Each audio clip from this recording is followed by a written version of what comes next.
കുടുംബവുമൊത്ത് വീണ്ടും ഒരു യാത്ര പോവുകയാണ്. ഇത്തവണ പോകുന്നത് സുഹൃത്ത് ഷാഹുലിൻ്റെ ബസ്സിലാണ്. മഞ്ഞണിഞ്ഞ വയനാടൻ മലനിരകളിലേക്കാണ് ഇപ്രാവശ്യത്തെ ഞങ്ങളുടെ യാത്ര.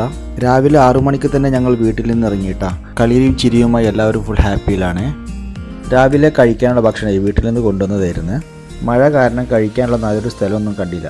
അവസാനം തുറക്കാത്തൊരു കടയുടെ മുമ്പിലിരുന്നിട്ടാണ് ഞങ്ങൾ ഭക്ഷണം കഴിച്ചത്. അവിടെ നിന്ന് ഞങ്ങൾ നേരെ പോയത് നോളജ് സിറ്റിയിലേക്കായിരുന്നു. നോളജ് സിറ്റി ഒന്ന് കാണേണ്ട കാഴ്ച തന്നെയാണ്. ഞങ്ങൾ ബുക്ക് ചെയ്തേ റിസോർട്ടിൻ്റെ ചെക്ക് ഇൻ സമയമാവാത്തതിനാൽ ഞങ്ങൾ നേരെ വന്നത് ബാണാസുര ഡാമിലേക്കാണ് കേട്ടോ.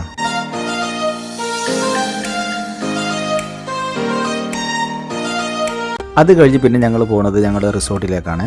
അവിടെ എത്തിയ ഉടനെ തന്നെ നല്ല തണുത്ത വെൽക്കം ഡ്രിങ്ക്സ് തന്നിട്ടാണ് അവർ ഞങ്ങളെ സ്വീകരിച്ചത്. റിസോർട്ടൊക്കെ അടിപൊളിയാണ് കേട്ടോ. പക്ഷേ പ്രശ്നം എന്താണെന്ന് വെച്ച് കഴിഞ്ഞാൽ വലിയൊരു കയറ്റമാണ് റൂമിലേക്ക് പോകാൻ. എല്ലാവരും ലഗേജും വലിച്ച് കയറാൻ തുടങ്ങിയതോടെ ശരിക്കും കിതച്ചു പോയി.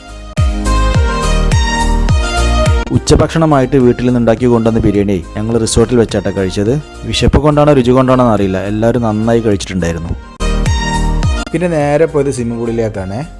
കുളിയും കളിച്ചിരികളും കഴിഞ്ഞ് വീട്ടിൽ നിന്ന് കൊണ്ടുവന്ന വ്യത്യസ്തമായ പലഹാരങ്ങളും കഴിച്ച് നല്ലൊരു ചുടുചായ എല്ലാവരും കൂടി കഴിച്ചു കേട്ടോ.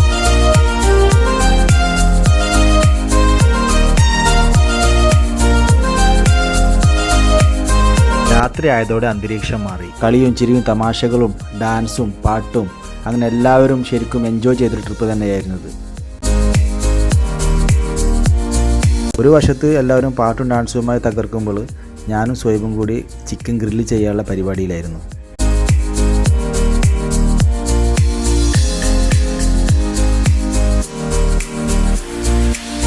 സുഹൈബിൻ്റെ ഗൾഫിലുള്ള മന്തി ഷോപ്പിലെ സ്പെഷ്യൽ മയോണൈസ് ആട്ടോ അവനിപ്പോൾ ഇവിടെ ഉണ്ടാക്കാൻ പോകുന്നത്. ഈ കാണുന്ന തള്ളിമറിക്കലോട് കൂടിയിട്ടേ ഇന്നത്തെ രാത്രിയുടെ പ്രോഗ്രാമായി കഴിഞ്ഞേ.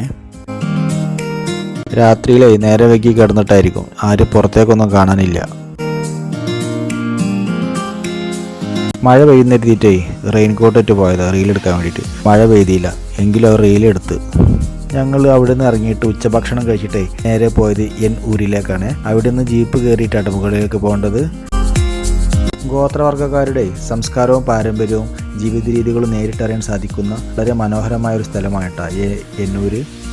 അവിടെ നിന്നേ ഞങ്ങളും ഒരു റീലെടുക്കാൻ ശ്രമിച്ചേ. ഞങ്ങൾ റീലെടുക്കാൻ കണ്ടപ്പോൾ ഇവർക്കും റീലെടുക്കണം.